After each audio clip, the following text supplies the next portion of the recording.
Muy bien. Hola, ¿qué tal? Muchas gracias, Marco, Brandon, Juan, organizadores de este seminario, por la invitación. En verdad es un gusto estar con ustedes, poder platicar un poquito de física en este espacio que ustedes organizan y que permiten a la comunidad de la UAM, digamos que se dé este intercambio de ideas. Y como bien dijiste, el día de hoy quisiera platicar en esta idea de seminariar. No va a ser un tema muy específico, ni voy a irme a los detalles técnicos, sino voy a dar un seminario de un área nueva en la cual la Universidad, la UAM, ha apostado por un proyecto que se presentó para crear una nueva área de investigación. Y esta área, que es el área de las altas energías, que es nueva en el Departamento de Física de la UNAM, digamos, tiene como base el explorar la materia nuclear cuando ésta está sometida a condiciones extremas. Y a lo largo de esta charla me gustaría llevarlos de la mano para ir conociendo qué significan estas palabras: materia nuclear, condiciones extremas, qué vínculo hay con las altas energías, qué tipo de física es de la que estamos hablando. Entonces, espero poder lograr transmitir estas ideas de manera eficiente, de manera clara, en dado momento que la gente que tenga la posibilidad de hacerlo en vivo tenga dudas, puede interrumpirme sin ningún problema. Los que no, como ustedes ya lo mencionaron, a través de Facebook o de las otras plataformas, pueden dejar ahí las preguntas y al final de la charla las puedo contestar. Y si no, me comprometo a que eventualmente yo responderé en las respectivas plataformas. Entonces, sin más ni más, vamos a arrancar eh, con el tema. ¿Qué es y a dónde vamos con esto de la materia nuclear en condiciones extremas? Y voy a iniciar mostrando un poquito el contenido de la charla. Voy a plantear, digamos, la física de manera general. Voy a tratar de llevarlos de la mano, haciendo una recopilación histórica, ¿no?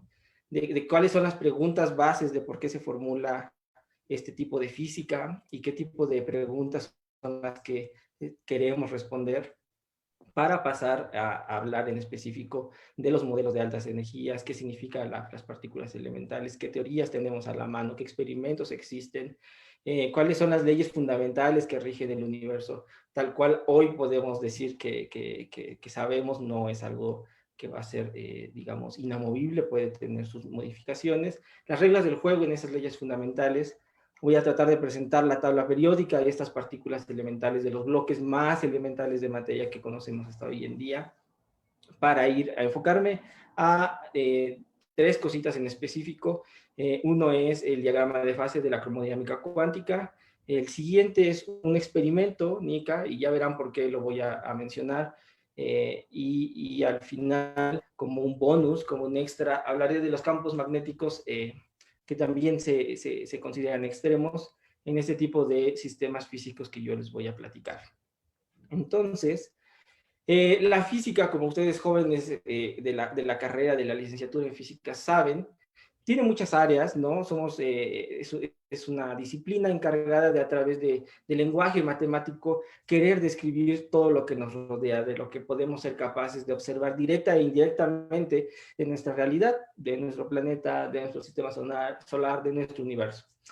Con diferentes componentes nos tenemos que preparar para poder entender la mecánica clásica, la relatividad especial y general, la mecánica cuántica, ¿no? La física de lo muy pequeño, y el electromagnetismo, ¿no? Y las leyes estas de Maxwell y cómo funcionan los campos eléctricos y magnéticos, qué pasa con la luz.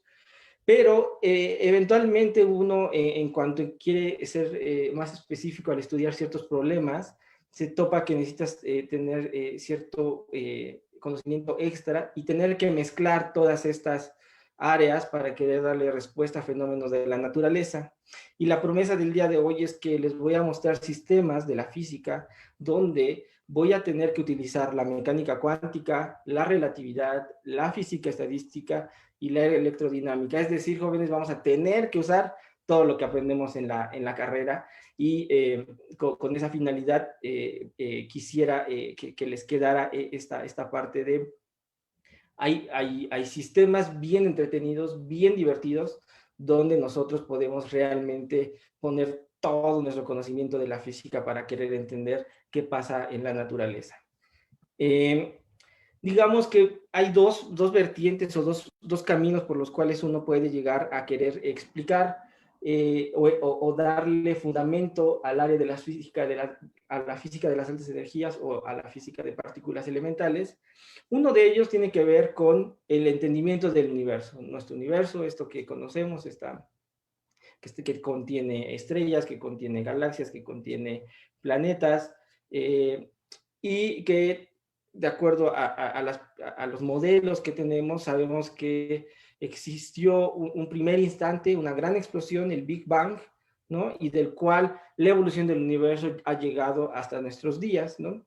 Entonces, cuando nosotros analizamos esta historia del universo y nos queremos ir hacia atrás, ¿no? Para ir entendiendo qué fue lo que pasó en los inicios del universo, necesitamos entender la historia completa de lo que pasó y por lo tanto necesitaríamos entender los primeros instantes de este universo súper caliente, súper denso, en el cual la materia que lo integraba no era la misma materia en el mismo estado y en la misma forma en la que la podemos ver hoy en día, como mencionaba, estrellas, planetas, cúmulo de estrellas, polvo estelar, sino al estar en una densidad de energía tan grande, en realidad en esas etapas primigenias lo que teníamos eran partículas que hoy conocemos como elementales, partículas que son los bloques más pequeñitos de la materia que hoy entendemos.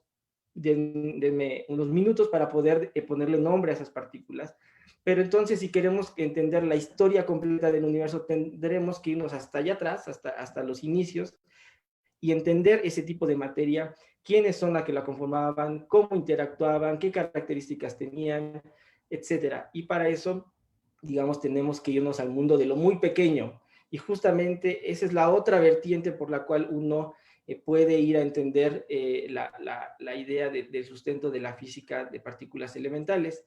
La pregunta de qué estamos hechos, hablamos de la materia, pero ya no sabemos la historia que somos cuerpos macroscópicos, que estamos divididos por pequeñas partículas. Por ejemplo, aquí pongo un dibujo donde se inicia con una gotita, ¿no?, de agua, pero eventualmente sabemos que eso en realidad debería de ser un conjunto de moléculas de agua y que a su vez esas moléculas de agua en realidad son átomos, ¿no?, átomos de hidrógeno y de oxígeno, pero que el átomo además tiene una estructura que son los electrones que están girando alrededor de un núcleo, el núcleo atómico, y que ese núcleo atómico puede estar compuesto de neutrones y protones, pero no nos quedamos ahí. Hoy en día sabemos que todavía hay algo más elemental que esas partículas, que son protones y neutrones, esas que hoy conocemos como quarks y gluones, y empiezo a ponerle nombre a las cosas.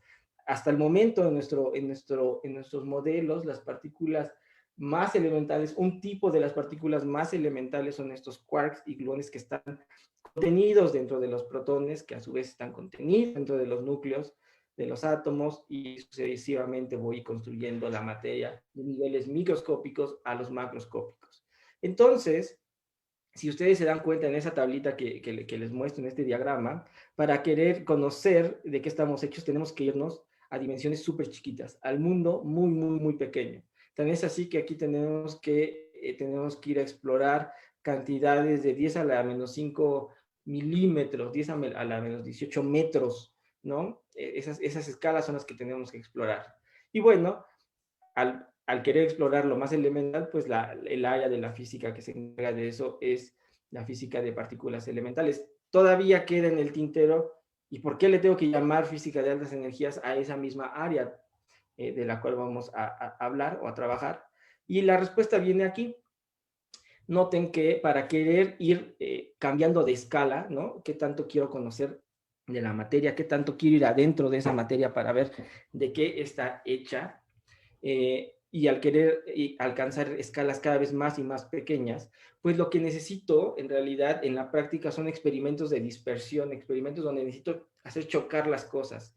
Y para poder tener un acceso a una escala tan pequeña en el espacio, necesito aumentar muchísimo la energía a la cual voy a proyectar, a dispersar, a colisionar los objetos. Solamente así voy a poder tener acceso a esos a esas regiones tan pequeñitas donde esta materia subsiste. Entonces, es ahí que uno surge, o que surge el concepto de la física de altas energías, porque necesitamos justamente elevar la energía del sistema a muy, muy grande, de tal forma que podamos llegar a estas escalas muy, muy, muy pequeñas. Entonces, hay dos ideas aquí: escalas muy pequeñas, altas energías, experimentos donde necesitamos colisionar con alta velocidad cosas para lograr acceder a ese mundo de lo muy pequeño.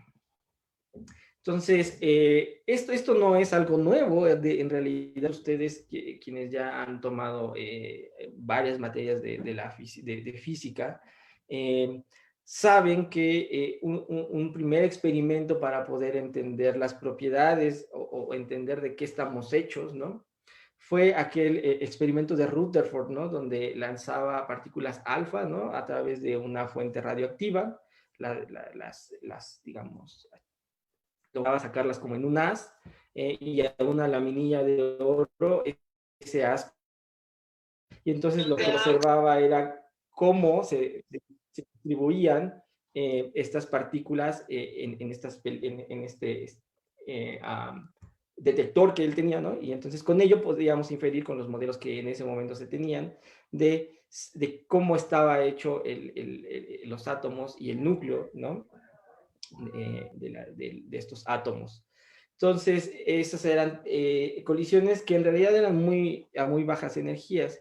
La idea que hoy día se tiene en la física de altas energías es la misma. Necesitamos hacer colisionar cosas.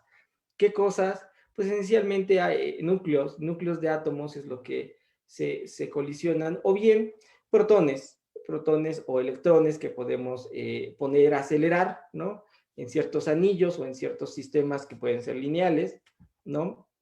Donde tenemos, como el caso de Rutherford, un blanco fijo, o bien dos haces que van a estar moviéndose y que eventualmente en algún punto los vamos a querer colisionar.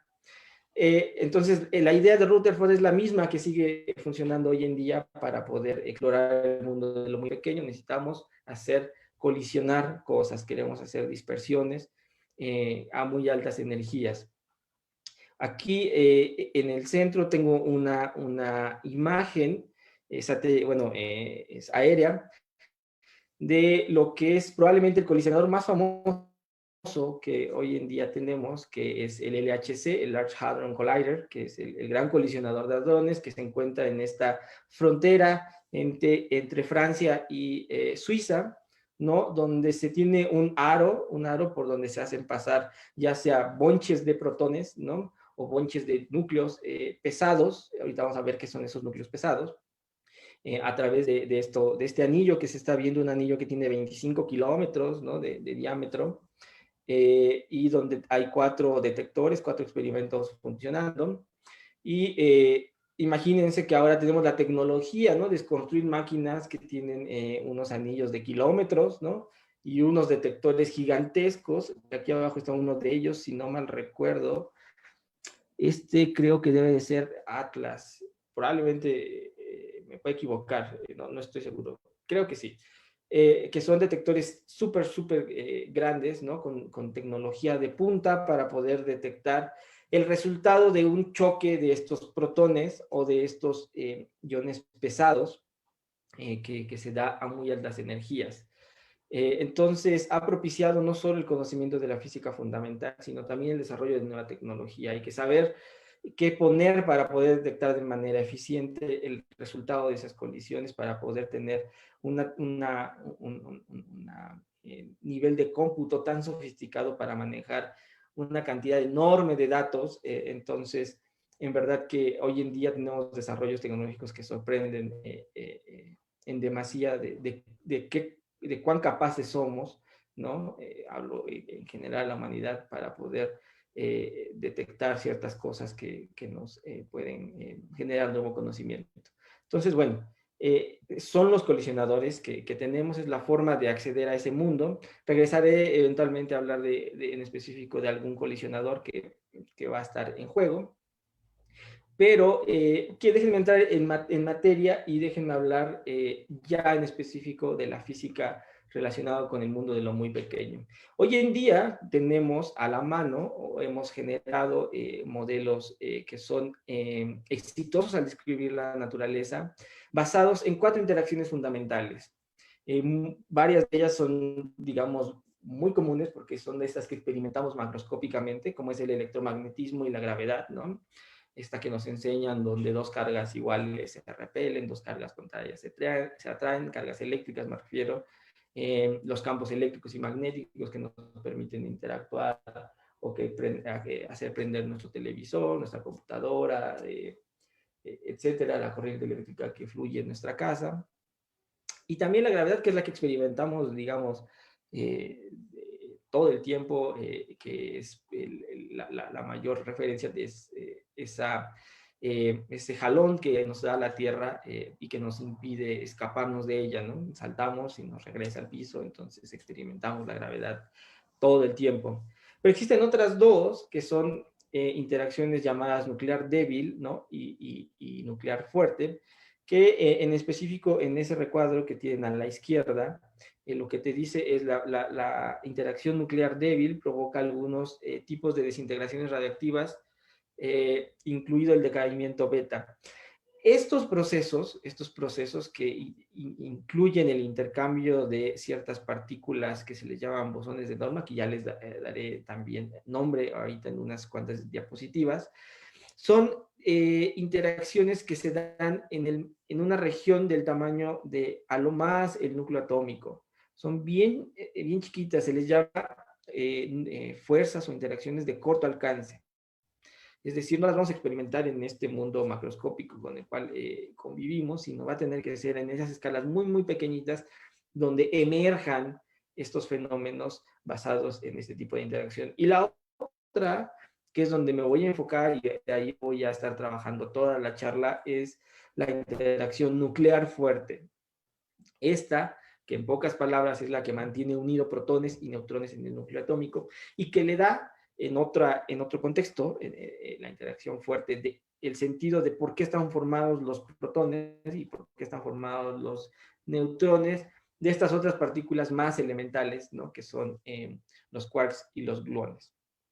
Aquí en esa otra tabla, lo que pongo, y pongan un poquito atención en la última columna, son las partículas mediadoras. Es decir, ¿cuál es la partícula que se encarga de transmitir la información de esta interacción? Imagínense que es el mensajero, ¿no? Que lleva de un lado a otro la información de que existe una interacción electromagnética, para ese caso es el fotón. En el caso de la interacción fuerte, lo que vamos a ver es que es un gluón el que se encarga de transmitir esa información de que dos objetos van a sentir esta fuerza fuerte. En el caso de la fuerza débil, existen dos bosones, bueno, en realidad son tres, son dos Ws, que son unos bosones cargados, masivos, a diferencia de estos otros dos que no tienen masa, y el WZ, que es neutro. Y para la gravedad, aún no se tiene una partícula mediadora porque aún no se tiene un formalismo completamente definido del comportamiento cuántico de la gravedad. Necesitaríamos construir un modelo que haga un match entre la gravedad y el mundo cuántico para poder establecer en ese marco cuál es la partícula mediadora. Sin embargo, ha habido esfuerzos por entender esa empalme entre ambas ideas, y uno de ellos aparece el gravitón, el cual no ha sido observado, el cual no ha sido detectado y que sigue siendo una partícula hipotética, ¿no? Hasta hoy en día. Entonces la gravedad, en realidad, cuando uno trabaja en este mundo de las partículas elementales, de lo muy pequeño, va a salir del juego un poco porque además de que la intensidad de la gravedad comparada con cualquiera de las otras tres es completamente despreciable, surge este problema de no tener todavía una compatibilidad entre el mundo de lo muy pequeño con la gravedad. Ese es otro cuento que hay que tocar. Pero por lo mientras, esas son nuestras cuatro interacciones fundamentales, estas fuerzas fundamentales de la naturaleza. Y una vez más, aquí les pongo un poco más de características, ¿no? La fuerza gravitatoria Claro que depende de la masa, ¿no? De hecho, sabemos que la masa es la que está generando esta interacción, la masa de las partículas, de los objetos a estudio, y es una fuerza de largo alcance.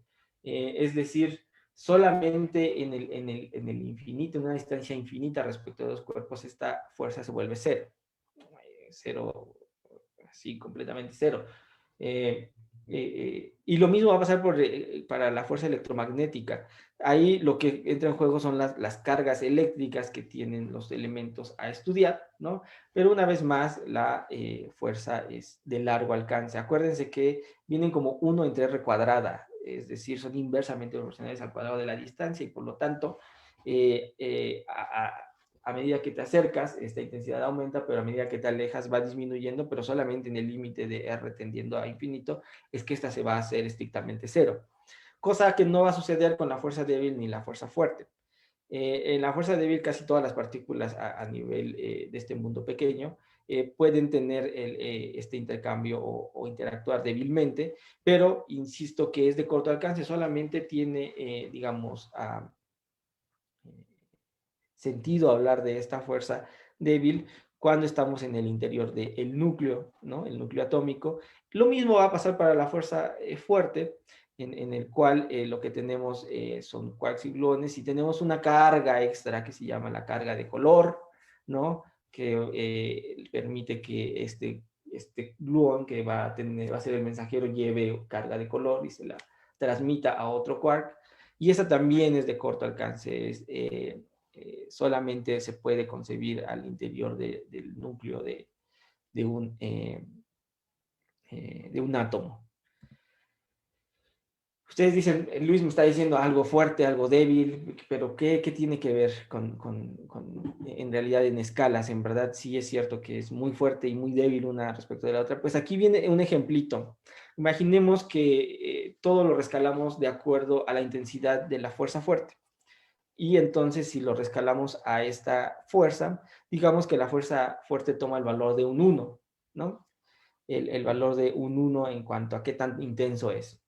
Resulta que, bueno, si uno toma en cuenta cómo se vería comparado con la fuerza fuerte, cualquier otra fuerza, pues nos da resultados sorprendentes. Vean que empieza a ser varios órdenes de magnitud menor la fuerza electromagnética, la fuerza débil, y como yo les decía, la gravitatoria, olvídense, es extremadamente pequeña, ¿no?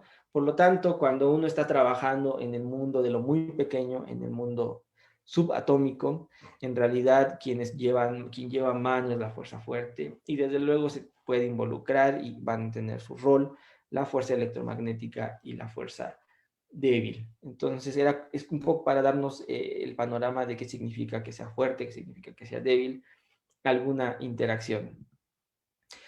Ahora, vamos a empezar a conocer las reglas del juego, ¿no? Y entonces vamos a distinguir cada una de las piezas. Todavía no vamos a ver el reglamento, ¿no? Vamos a ver la receta de cómo funciona este mundo, pero sí cuáles son las piezas con las cuales vamos a jugar.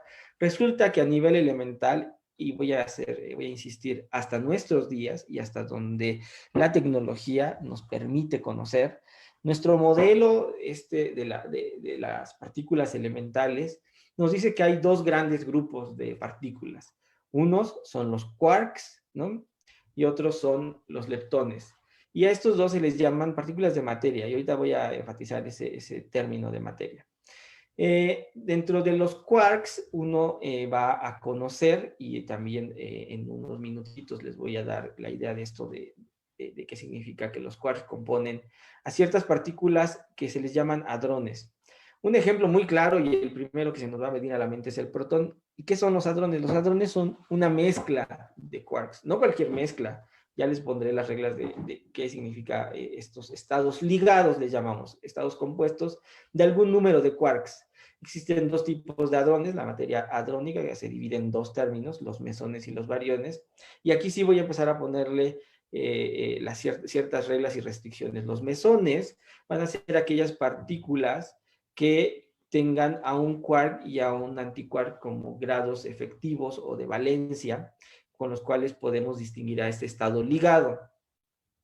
Por otro lado, los bariones son aquellas partículas que están formadas por 3 quarks o 3 antiquarks, como quarks de valencia o como grados de libertad de efectivos o con los cuales describimos a estos bariones. E insisto, un ejemplo de ellos es el protón, el cual se puede describir a través de 3 quarks. Lo mismo que un neutrón, que se puede describir a través de 3 quarks. Del lado de los mesones, probablemente hay partículas que no les suenen tan conocidas, pero el más famoso por ser, digamos, el más ligero y el más producido en las colisiones de las que ya hablaremos, que son la de las colisiones de iones pesados, son los mesones llamados piones. Entonces, estos existen. Del otro lado, cuando menciono los leptones, el más famoso y el que levanta la mano diciendo este soy yo, es el electrón. El electrón entra dentro de estas partículas. Y existen otros 5 más, ¿no? Y entonces me voy a pasar a la tablita del lado derecho de esta diapositiva, donde ya vienen ahí agrupados en conjunto leptones, quarks y otras 4 cositas que ya mencionaré. Los leptones, como dije, el más famoso es el electrón, pero existe el muón, el tau, que son más o menos unos parientes muy cercanos al electrón, salvo que son más pesados, ¿no?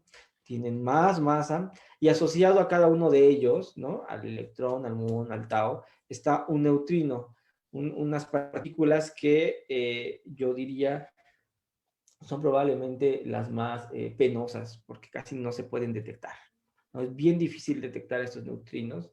Hay que construir experimentos donde se tengan un material altamente denso, con densidades extremadamente grandes, para poder tener la probabilidad de que alguna vez un neutrino choque con la materia que está ahí y nos dé una señal de que pasó un neutrino. Son extremadamente penosos estas partículas.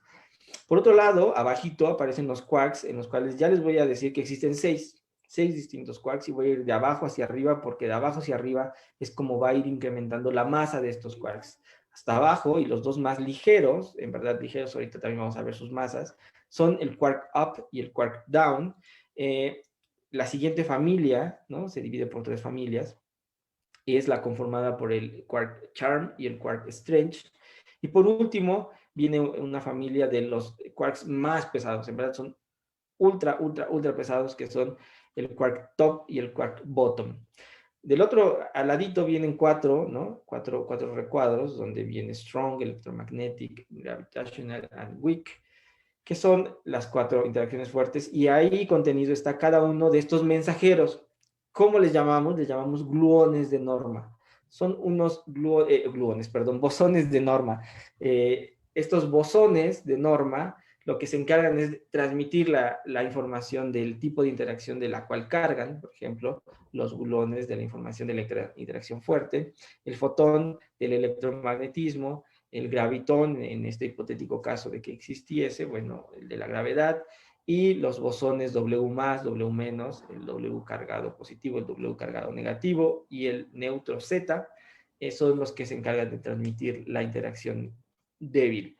He de comentar que en el caso de este fotón y de este gluón, son partículas no masivas, no tienen masa, ¿no? Son partículas que no contienen masa, y ahí un poco el sentido cuando uno se reduce a estas ideas de tratar de explicar la electrodinámica cuántica y la cromodinámica cuántica, ahorita también hablaré de eso, es que a los quarks y a los leptones les decimos el sector de materia, mientras que a los bosones de norma, pues es el sector de norma, donde como no tienen masa, pues no los asociamos con justamente esto de sector de materia. Son nombres simplemente para distinguir un poco de la jerga convencional en la física de altas energías. Y bueno, cuando uno junta todo, ¿no? Dice, bueno, aquí en este póster que tiene un montón de información, en la cual lo único que quiero decirles es que existe una tabla periódica de partículas elementales que nos dice quiénes son, cuántos son, qué características tienen, cuáles son las partículas que hacen que estos elementos interactúen en este mundo microscópico. Entonces, en este como póster muy, muy genérico y muy famoso, está como contenida en resumen la información de toda esta mundo de lo muy pequeño. Entonces, existe un modelo, es exitoso, logramos en realidad predecir muchas cosas con la precisión más grande que existe hasta el momento. No hay alguna otra, eh, digamos, área de la física que tenga el éxito y la precisión para describir lo que está estudiando. Y en eso, digamos, basamos mucho de lo que no podemos observar, porque justamente voy a llegar a tocar el punto de quiénes son los objetos en los cuales me voy a enfocar. Entonces, ya vimos un poco el mundo general de lo muy pequeño, pero en específico yo me quiero concentrar en un grupo en el cual, digamos, mi formación y el área de investigación en la cual realizo se concentra.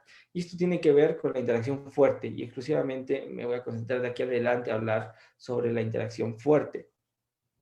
Para ello, lo que queremos entender es, yo sé que ya les conté que existen quarks, ya les conté que existen gluones, que los gluones llevan esta información de que haya una interacción fuerte, pero ustedes jóvenes estudiantes de física van a decir, ajá, ¿y cuál es el formalismo con el cual vamos a describirlo? ¿Cuál es el modelo que me va a servir para describir la física de la interacción fuerte? Bueno, existe un modelo que se llama la cromodinámica cuántica. Es una teoría cuántica de campos, es decir, tenemos que mezclar nuestro conocimiento de la mecánica cuántica de la relatividad, ¿no? Y además agregar un nuevo grado de libertad para mis partículas de este mundo pequeñito que interactúan fuertemente, que es la carga de color. Ya sabemos que una partícula puede tener masa, puede tener carga eléctrica, puede tener spin. Pues ahora resulta que este tipo de partículas tienen otra cosa que se llama carga de color. Y entonces está este modelo que es la cromodinámica cuántica, de ahí viene la palabra cromo, ¿no? De color, y que en resumen es el QCD, ¿no? Así se le conoce porque en inglés es Quantum Chromodynamics. La QCD tiene un lagrangiano. Acuérdense que el lagrangiano lo que nos permite es plasmar cuál es la forma de la energía cinética y de la energía potencial de nuestro sistema, y a través de él podemos escribir nuestras ecuaciones dinámicas, ¿no? Y saber qué es lo que va a pasar en ese sistema dadas ciertas condiciones que nosotros encontremos o impongamos en nuestro sistema. Entonces, el lagrangiano de QCD está escrito aquí del lado izquierdo en estos tres renglones, ¿no? Donde quiero empezar a desmenuzar un poquito. Para aquellos jóvenes que la notación les parezca nueva, es una notación adaptada de la relatividad especial. Y déjenme ver si soy lo suficientemente capaz de transmitir todo el contenido de este Lagrangiano, que se ve muy inocente, que es muy compacto, porque es la forma más compacta de escribirlo, pero se vuelve un poco más largo. El primer renglón, y está adrede escrito por renglones, el primer renglón lo que tiene es toda la información contenida relacionada con los quarks. Este primer término que está aquí, que tiene una parcial, ¿no? Es una derivada. Resulta que estos quarks no son un escalar, ¿no? Son unos vectorcitos, si lo quieren ver así, véanlo de esa forma, ¿no? Y entonces por eso es que vamos a tener ciertos índices que me van a estar diciendo que esto no es un solo numerito. Esta derivada lo que me va a dar o me va a considerar es justamente todo lo que tenga que ver con la energía cinética junto con la masa de estos quarks, ¿no? Digamos que todo esto que está aquí en este primer renglón es exclusivamente información de los quarks y de su energía cinética. Después me voy a ir a un siguiente renglón donde van a aparecer más símbolos. Una vez más voy a recalcar, esta Q tiene que ver con los quarks. Estos son el símbolo con el cual voy a estar representando a los quarks, los campos de quarks. El siguiente renglón lo que nos va a decir es que hay una interacción.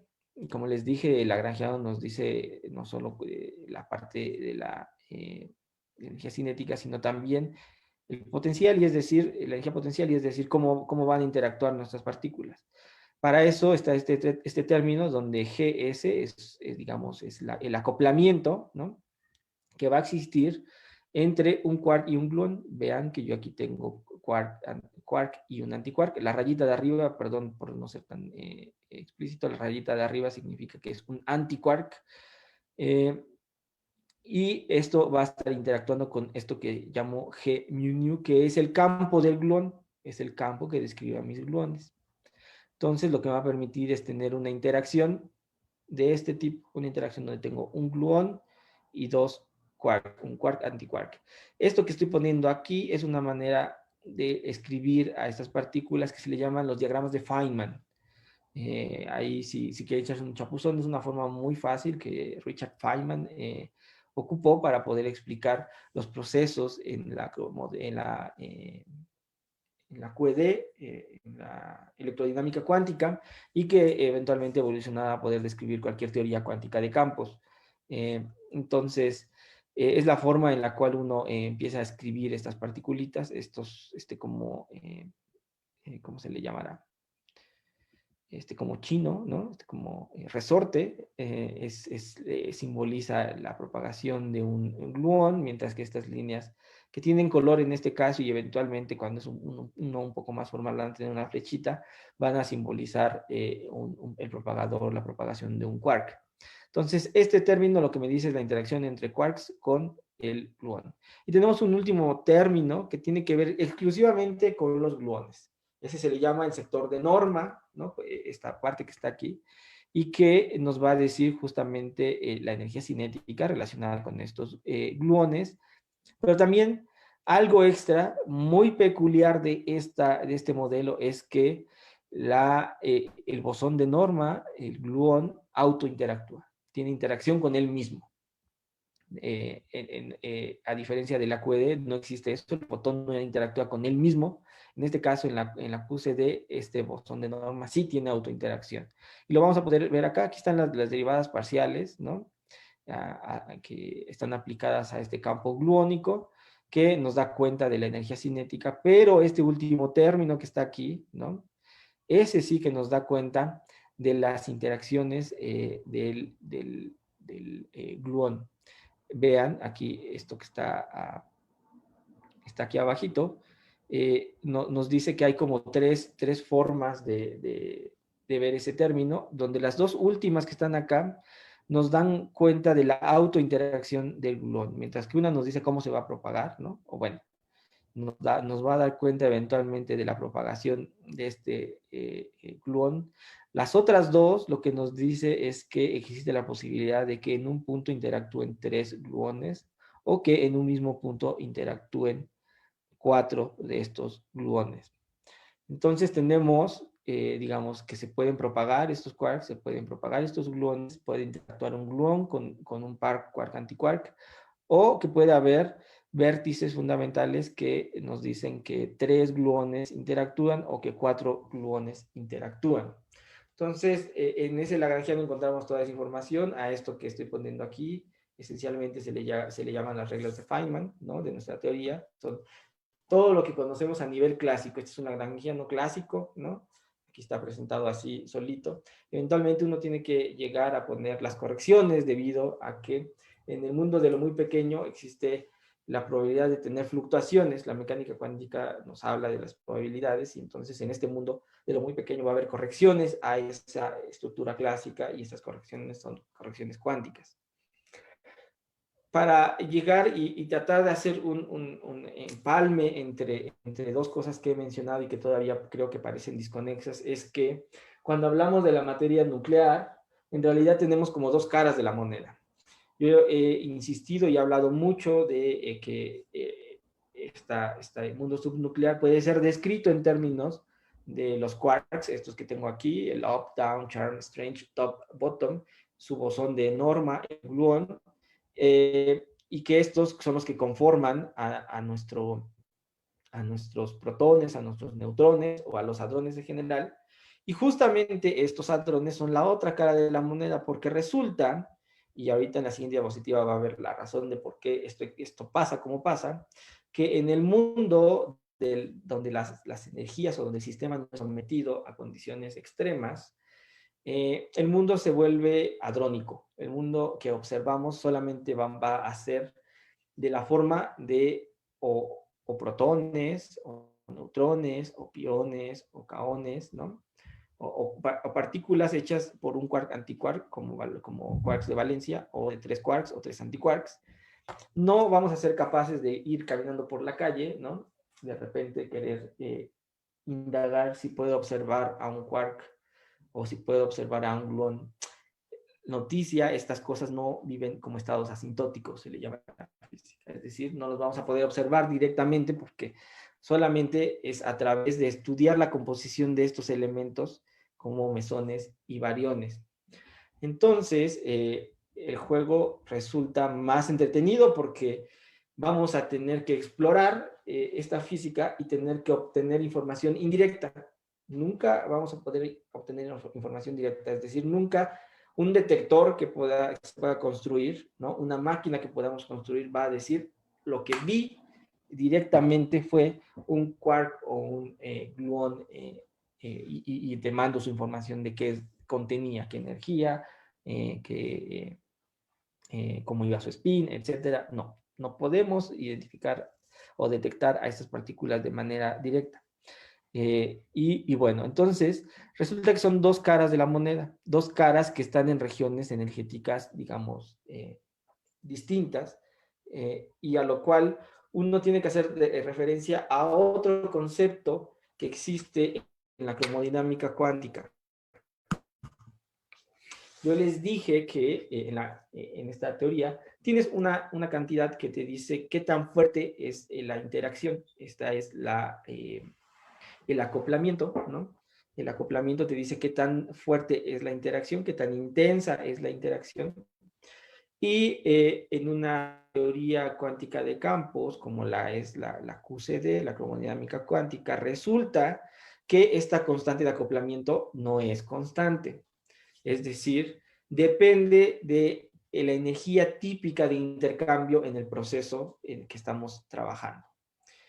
Si estamos en sistemas donde van a interactuar estas partículas a muy altas energías, ¿no?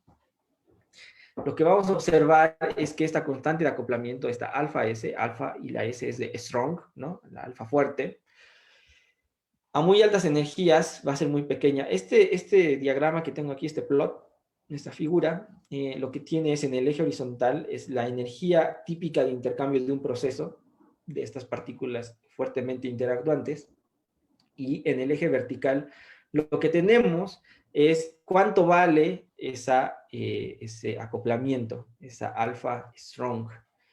Y lo que observamos, no solo por trabajo teórico, sino por experimentos que han logrado determinar el valor de esta constante, experimentos estos de altas energías, de colisiones a muy altas energías, vemos que a energías muy altas, ¿no? Muy grandes, la constante de acoplamiento se va haciendo cada vez más pequeña. Si nosotros tuviéramos una máquina capaz de escanear toda la región energética, ¿no? Eso querría decir que podríamos tomar energías mucho más grandes. Lo que vamos a observar es que en el límite de la energía yéndose a infinito, esta alfa, este acoplamiento, se va a hacer. Ese comportamiento asintótico se le llama, lo que he puesto aquí arriba, libertad asintótica. Eso quiere decir que ya les dije que los quarks, ¿no? Y los gluones interactúan a través de la fuerza fuerte, y entonces alfa S toma en cuenta cuán fuerte es la interacción entre ellos, y resulta que la interacción es cero, es decir, dejan de interactuar, y podríamos pensar que entonces son libres cuando la energía es extremadamente grande, tendiendo a infinito. Bueno, por otro lado, esta misma modelo tiene otro comportamiento cuando lo queremos ver ahora en la región de muy bajas energías. Y esto lo pueden observar en esta primera región. Cuando la energía no es muy alta, ¿no? En realidad estamos en energías muy pequeñas, resulta que este acoplamiento se vuelve cada vez más intenso. Ahora, esto lo que va a hacer es que va a llegar a un valor tan grande que va a tener consecuencias para preguntar cómo vamos a obtener resultados o cómo vamos a obtener cálculos satisfactorios en esta teoría. Ahorita voy a decir un poquito más sobre eso, pero quiero agregar otra idea que me parece muy importante. subir la energía, ¿no? Colisionar más duro las cosas con mayor energía equivale a querer observar más y más y más adentro en la materia, es decir, a tener acceso a regiones cada vez más y más y más y más pequeñas. Eso quiere decir que si mi energía no es tan alto, pues la región no es tan pequeña. Noten que si la región no es tan pequeña y es más por aquí, no, esta gráfica tal vez no nos ayude, pero por aquí cerquita del 1, un poquito antes de llegar al 1, en realidad lo que podemos entender es que es la región del tamaño del núcleo o del protón, ¿no? En específico. Y entonces al tamaño del protón resulta que esta interacción es muy fuerte, muy fuerte. Y es así que podemos empezar a tener esta construcción de no podemos desacoplar a los quarks, no los podemos separar entre ellos, estas cosas van a estar eh, pegaditas, van a estar confinadas estos quarks y entonces lo único que yo voy a poder ver son estados ligados de estos quarks. No voy a poder verlos a ellos individualmente. La región de las bajas energías, ¿no? Esta región se le llama la QCD o la cromodinámica cuántica no perturbativa. Y del otro lado, cuando la energía es muy, muy, muy alta, a esa región se le llama la QCD perturbativa. ¿Qué tiene que ver esto de la palabra perturbativa? Pues es un poco rápido de decir. Si ustedes se acuerdan en su curso de mecánica cuántica, ¿no? Uno puede hacer una expansión o una perturbación a un sistema siempre y cuando el parámetro con el cual expanda sea pequeño, tal que permita que la serie, ¿no? La puedas cortar sabiendo que las contribuciones de órdenes superiores son cada vez menores a el orden al cual tú te vas a quedar. Entonces, tiene sentido hacer una serie perturbativa, ¿no? Porque sabes que el error que vas a cargar es menor que realmente el valor que tú tienes a la mano, al orden en que tú te hayas quedado en tu serie perturbativa. Eso pasa aquí, resulta que podemos hacer una serie en potencias de esta alfa S y en la región donde esta sea pequeña, desde luego que vamos a garantizar estas propiedades de poder cortar con seguridad nuestra serie, ¿no? Entonces nos mantenemos en una región donde esta teoría perturbativa es válida. Pero resulta que si estamos pensando en hacer una serie en potencias de esta alfa S y esta alfa S es muy grandota, pues ya no voy a ser capaz de cortar esa serie porque resultará que el siguiente orden en mi serie es de mayor importancia que el anterior y entonces ya no tiene sentido hacer este tipo de cálculos perturbativos y por eso es que a esta región se le llama no perturbativa y a esta otra se le llama la región perturbativa, la de acoplamiento pequeño, la de acoplamiento fuerte. La de confinamiento, porque aquí es donde vive toda la materia adónica, es donde vemos que no vamos a poder describir nada en términos de quarks y gluones. Y aquí, en la de desconfinamiento, sí, aquí va a aparecer esto de como la alfa es muy pequeña, pues empiezan a emerger, ¿no? Las propiedades de estos quarks y gluones como grados de libertad con los cuales vamos a describir a la materia. Entonces, son las dos ideas que tenemos. Otra idea por aquí es, por ejemplo, en QCD, en la electrodinámica, cuando tú quieres separar a dos cargas, pues tú simplemente las puedes separar, y lo que vas a ver es que entre más lejos estén, el potencial de ellos, ¿no? La interacción entre ellos va a ir disminuyendo. En QCD pasa algo distinto. Si tú tratas de querer separar, ¿no? A dos partículas, imaginemos que tenemos en cada extremo a un quark y a un antiquark y quiero jalar estos quarks, separarlos. Resulta que para querer separarlos, en realidad lo que estoy haciendo es ponerle energía al sistema. De tal forma que si yo pongo energía al sistema, debido a la relatividad especial, ¿no? Nosotros podemos pensar que esa energía la podemos transformar en batería y tal cual podemos crear otro par de quark-antiquark, ¿no? Que es lo que está pasando aquí. Y entonces, de haber estirado mucho esa liga, no me quedé con un quark y un antiquark solitos, sino me quedé con un par de quark-antiquark con otro quark-antiquark. Y entonces volví a obtener estados ligados ahí, metidos y no a los quarks solitos. Esta es una idea, digamos, más o menos intuitiva de qué es lo que pasa con la QCD cuando lo quiero separar a estos quarks que conforman o los mesones o los bariones, en general la materia hadrónica. Entonces, eso es más o menos el mundo de la materia que interactúa fuertemente. Pero ahora mi siguiente paso es decirles, ¿y qué pasa si pongo condiciones extremas? ¿Qué pasa si ahora las someto a unas condiciones que no son las usuales, que no son las de nuestro mundo común y corriente, donde sabemos que pues la materia hadrónica es la que domina, los protones, insisto, los neutrones, estos estados ligados? Bueno, ¿qué significa poner estas condiciones extremas? Esencialmente lo que voy a hacer es pensar en que voy a someter o voy a poner a este sistema, elevarlo a altas energías, pero aquí viene un nuevo ingrediente. Yo les dije, bueno, con la cromodinámica cuántica, lo que estamos haciendo es formar una teoría cuántica de campos. Voy a trabajar con la mecánica cuántica, con la relatividad, es una mecánica cuántica relativista, ¿no? Esencialmente. Y entonces ya tengo como dos áreas de la física ahí. Pues resulta que el siguiente paso es, yo no quiero tener a un quark, dos quarks, ¿no? Yo no quiero ver el protón solito, sino quiero ver qué pasa con materia que tiene muchos de estos elementos, ¿no? ¿Qué pasa cuando yo tengo muchos protones juntos, cuando yo tengo muchos hadrones juntos, ¿no? Y los someto a condiciones extremas. Cuando pongo la palabra muchos de ellos, surge seguramente en su mente la idea de podemos hacer estadística, podemos hacer física estadística, podemos empezar a preguntarnos sobre la termodinámica del sistema, y he ahí que le voy a sumar otra área a esto, que es la de la física estadística, porque yo ya no me quiero preguntar sobre cuáles son las reglas del juego, sino ahora que ya las conozco, si yo pongo un montón de estas partículas juntas, cómo interactúan y cómo interactúan ahora que yo las quiero someter a condiciones en altas energías.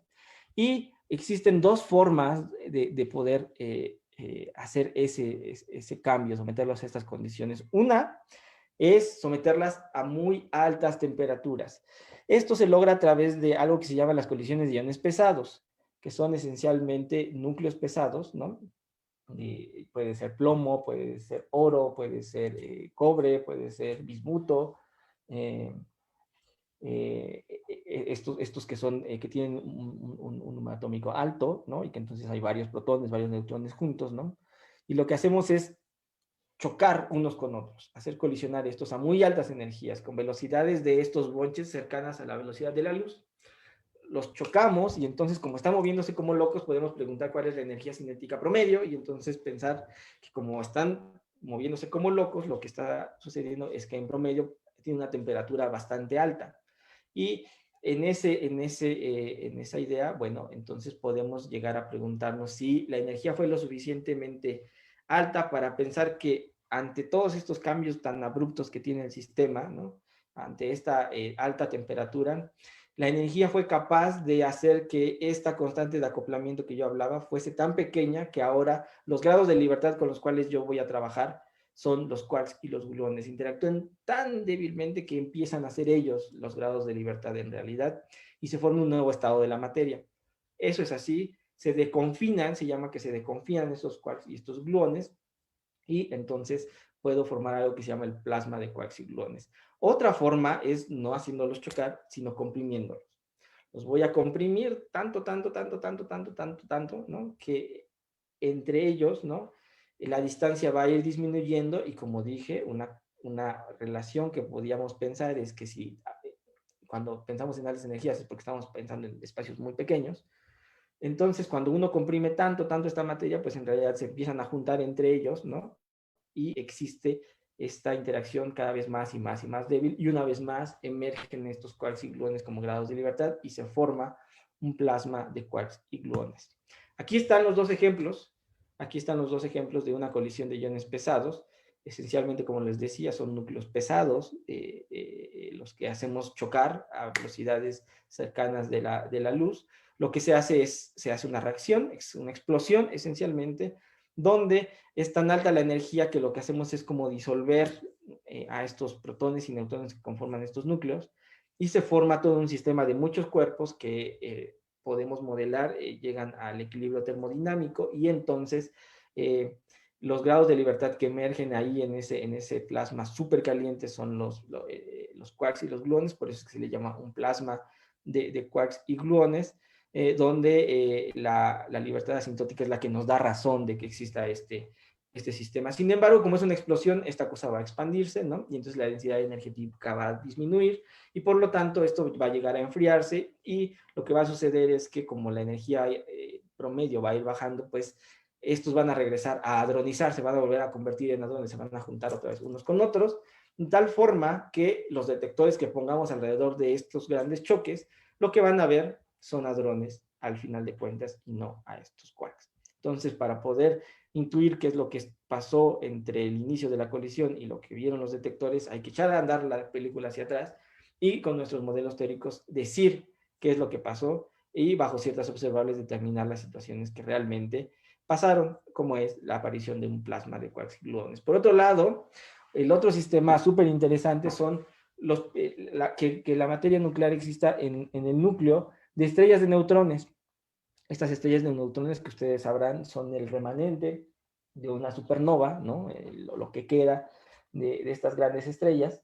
Y debido a su colapso gravitacional, la densidad es súper alta y lo que uno espera, no, todavía no existe evidencia irrefutable de que en el núcleo de estas estrellas, pero se puede especular y se tiene una ventana en la cual se cree que en el núcleo de estas estrellas es tan densa la materia que entonces justamente está tan apachurrada, podemos tener este plasma de quarks y gluones en ese núcleo y ese es otro sistema a tratar.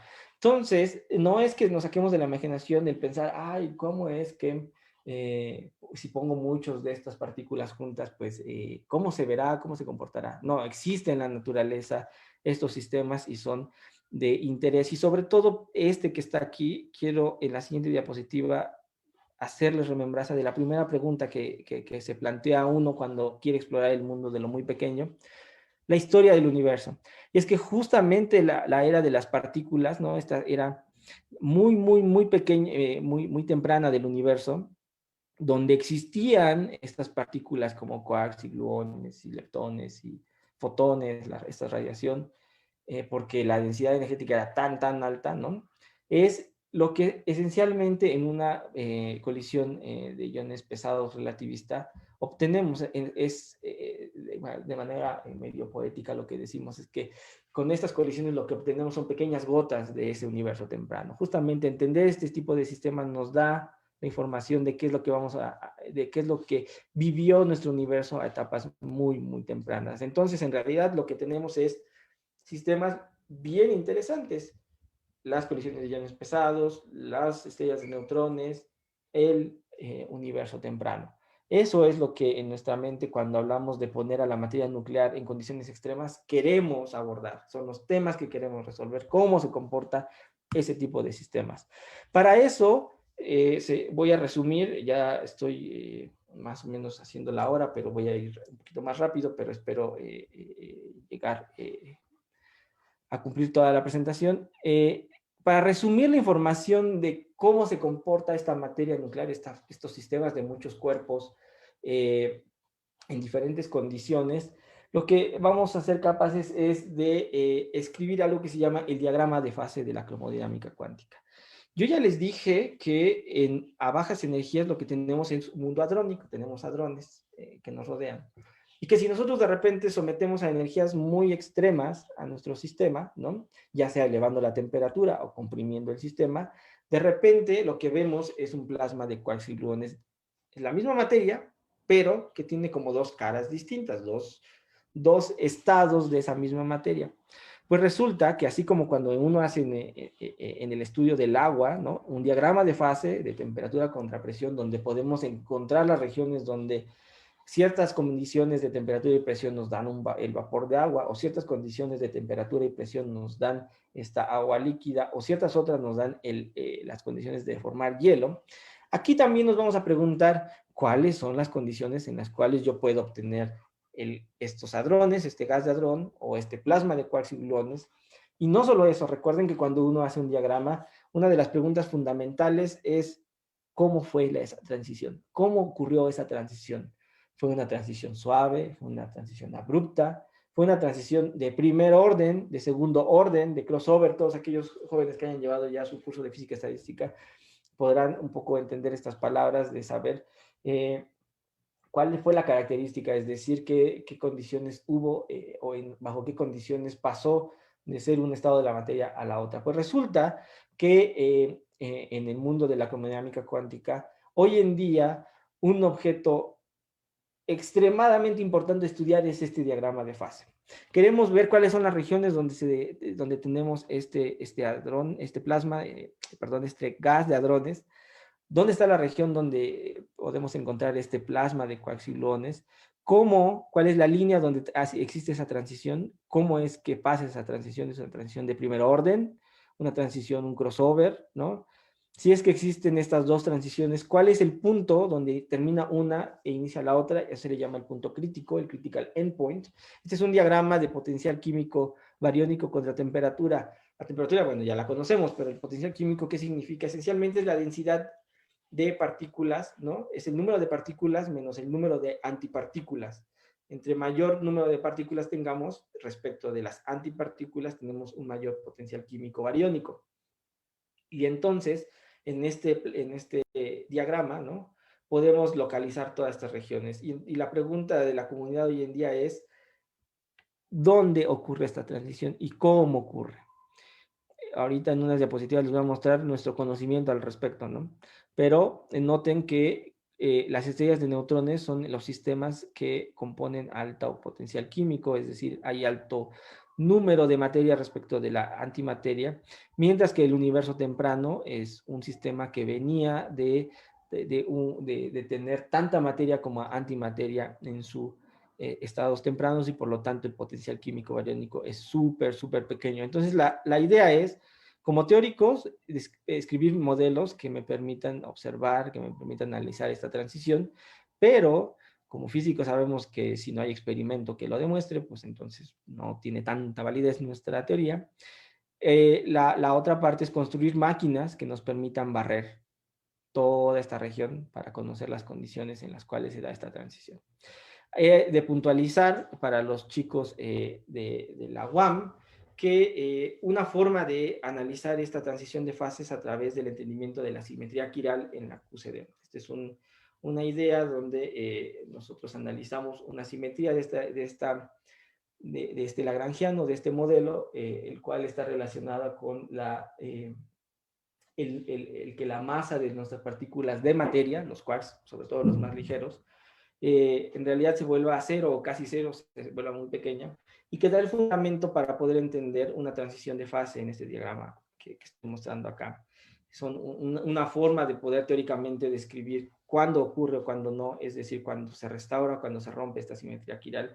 Son detalles técnicos, yo lo sé, no quisiera meterme en detalles, pero esta simetría está completamente involucrada en entender esta transición. Es decir, cuando estamos en la región hadrónica, esta simetría está rota, se está pensando que la masa dinámica es muy grande, pero por el lado del plasma de quarks y gluones, esta simetría se restaura porque en realidad al emerger estos quarks y sobre todo el sector ligero, que es en donde tiene sentido la simetría quiral, estos quarks tienen una masa tan pequeña que se puede despreciar respecto de cualquier otra masa en el sistema, y entonces se dice que se restaura la simetría quiral. Este es un concepto no bien entendido, es un concepto que nos ha roto la cabeza a la comunidad, y en el cual uno de los profesores de la UAM, junto conmigo, hemos empezado a planear unas nuevas líneas de investigación para poder entender la simetría quiral desde primeros principios. Adrián Escobar, quien es el profesor de quien hablo, un buen amigo, ha empezado a desarrollar, se ha vuelto un experto en desarrollar técnicas para poder abordar este problema,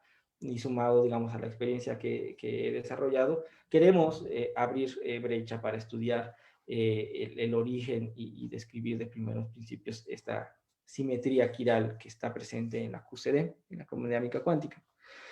Entonces, como les decía, cambiando de tema rápidamente, lo que necesito ahora es cómo voy a explorar a través de un experimento la región, todas las regiones de este diagrama de fase. Pues resulta que yo ya les mencioné en un principio que existe este gran colisionador de hadrones, ¿no? El LHC, que es una máquina que hace colisionar protones con protones o bien que hace colisionar núcleos pesados, pero al estar a muy altas energías, en realidad lo que hace es barrer una región muy similar al universo temprano. una región donde el potencial químico es muy pequeño. Por lo cual se tiene que diseñar otras máquinas, unas máquinas con propiedades distintas para poder barrer estas otras regiones de alta densidad bariónica. Eso esencialmente se traduce a querer no chocar tan fuerte a las partículas, vamos a bajar un poco la energía de las colisiones, y para eso existen esencialmente dos nuevos experimentos, o van a existir dos nuevos experimentos porque se están construyendo.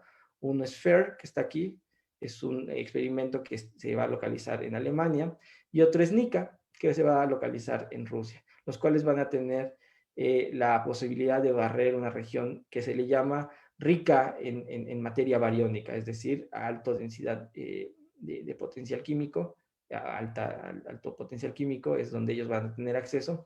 Y como ellos van a tener acceso a ese tipo de física, la pregunta que nos hacemos es, ¿cómo se verá ese diagrama de fase?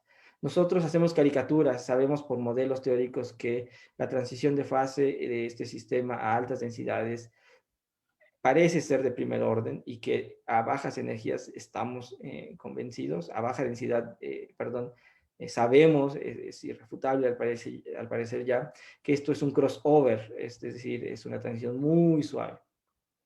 Pues resulta que si esto es cierto, pues debe haber un punto donde la transición de primer orden termine e inicie este crossover, y ese es el punto crítico. Este punto crítico resulta ser como la gran joya. Estos experimentos nuevos que se están construyendo están en búsqueda de este punto crítico, y los grupos teóricos están en búsqueda de dar la predicción de dónde está localizado en este diagrama.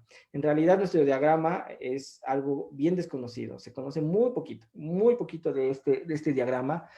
Y, digamos, parte de lo que yo hago, o uno de mis grandes intereses, es querer explorar este diagrama y sobre todo entender qué es lo que pasa en altas densidades, en la región donde muy poca información tenemos.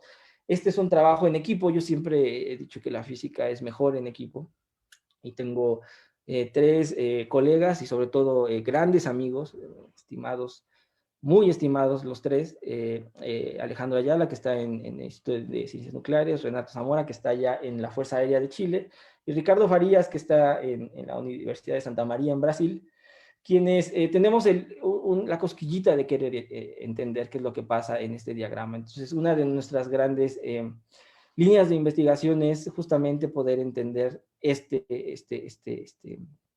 diagrama en su totalidad, y por lo cual estamos interesados, desde luego, en tener una conexión directa con los nuevos experimentos que van a existir. Entonces, hay mucho por hacer desde el punto de vista teórico. Nosotros lo que hacemos son modelos efectivos. Ya en otra ocasión les contaré las características de el lagrangiano de QCD, el cual, por desgracia, no puede explicar estados ligados. Por lo tanto, no podemos ocupar ese lagrangiano para poder describir la región no perturbativa de la interacción fuerte. Y entonces tenemos que recurrir a unos modelos, ¿no?, efectivos, que hagan mímica de las características, algunas de las características de esta QCD total, con la cual vamos a poder, o se puede tener acceso a cierta información. Sobre todo en mi caso, en el caso de mis colaboradores, estamos, digamos, enfocados en entender la restauración de la simetría quiral, pero existen muchas otras cosas que, sobre todo en las colisiones de iones pesados y en las estrellas de neutrones, vemos, como no solo es interacción fuerte pura, ¿no?, sino son sistemas que tienen mucho más complejidad. Se pueden generar campos magnéticos muy intensos. Estos sistemas están en rotación. Estos sistemas en realidad no parece estar en un equilibrio termodinámico completo, entonces hay que hacer estudios fuera del equilibrio, ¿no?, termodinámica fuera del equilibrio. Necesitamos encontrar o mejorar muchísimo el entendimiento de la región con alto potencial químico bariónico. Y una alternativa, otro potencial químico que tiene que ver con la asimetría entre protones y neutrones, es el potencial químico de su spin, el cual hace mucho sentido cuando uno estudia las estrellas de neutrones, estas estrellas compactas, porque justamente tenemos una asimetría entre neutrones y protones considerable. Entonces, digamos, son todas estas preguntas que nos gustaría abarcar, que nos gustaría hacer. Y nuestro link más directo, y probablemente aquí es donde voy a empezar a cerrar la charla, es la nueva era de experimentos, y me voy a enfocar en uno que es NICA, el Nucleotron Based Ion Collider Facility, que está localizado en Dubna, Rusia, que tiene este esquema, ¿no? Tiene 2 detectores, este es el booster, donde se van a empezar a acelerar las partículas para mandarlas a este anillo, y en 2 puntos hacerlos colisionar en 2 experimentos, donde uno de ellos es el MPD, el MPD, Multipurpose Detector, ¿no?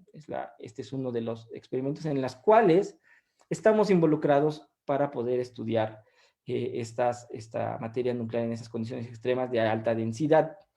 Esta es una colaboración de más de 500 participantes, por arriba de la decena de países involucrados, ¿no? En el cual este es el esquema del detector, esencialmente. Y como pueden ver, aquí hay una lista de universidades en México que son parte de esta colaboración, y ahora con esta idea de la UAM de confiar en el proyecto que hemos presentado, surge la posibilidad de hacer parte a la UAM, ¿no? De esta colaboración internacional donde se busca entender este diagrama de fase por completo. Existe el consorcio, la agrupación mexicana asociada a NICA, le llamamos MEX-NICA. Esta es la foto que se publicó en la portada en el diario allá en el GINAR, en Rusia, ¿no? De cuando se firmaron los convenios entre el instituto que es sede de este detector con las universidades mexicanas, ¿no? Donde, insisto, bueno, es la UNAM, el CIMESTAB, la Universidad de Colima, la Universidad de Sonora, la Universidad de Puebla, y que crucemos los dedos, en poco tiempo la UAM se una a este consorcio de universidades. En este grupo, es un grupo donde se hace física experimental y teórica, no es un lado u otro, somos de todo, ¿no? Existe el grupo de análisis, es decir, el grupo que está dedicado a hacer las simulaciones y eventualmente el resultado de los análisis y de las observaciones en el detector para analizar ciertas observables que puedan dar luz de la física que ocurre en estos sistemas. Un grupo de hardware, porque en realidad el grupo mexicano ha propuesto crear 2 detectores o poner 2 detectores en esta máquina gigantesca. Ahorita les voy a hablar un poquito de eso. Y por último está el grupo de fenomenología, aquellos que nos dedicamos a hacer modelos y que vamos a querer comparar con los resultados de este experimento. Somos alrededor de 40 integrantes, entre profesores, postdocs, estudiantes, técnicos, los que conformamos a MEX-NICA. Aquí están los 2 detectores que se están proponiendo, uno que tiene el nombre de Mini-BB, ¿no? Y el otro es el BB. Son 2 detectores, uno que va a ser, se propone sea el primer detector que sigue después del AS, donde se va a hacer fluir estas partículas y que eventualmente en el centro chocarán, colisionarán. Y el otro es el bebé, que son estos 2 como platos, ¿no? Que van a ir en las, son como las tapas laterales del detector, ¿no? Que van a medir, que van a servir para ayudar para medir la multiplicidad de la colisión, o bien la centralidad de la colisión de estos temas.